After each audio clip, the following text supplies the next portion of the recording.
How to transfer PayPal money to a debit card.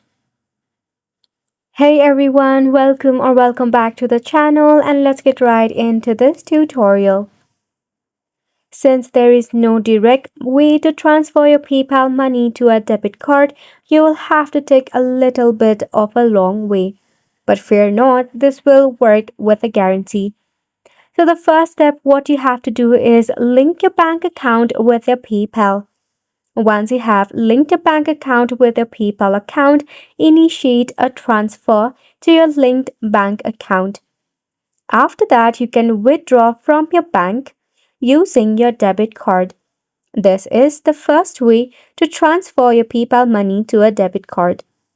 If not, you can use a PayPal debit card. Yes, you can apply for a PayPal debit card.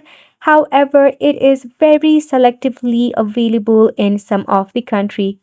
So if it is available in yours, you can apply for a PayPal debit card, from where you can transfer funds from your PayPal account to the debit card easily. You can use these debit cards for purchases or withdrawals as well. So this is how you'll be able to transfer PayPal money to a debit card. This sums up the tutorial as well. Thank you so much for tuning in.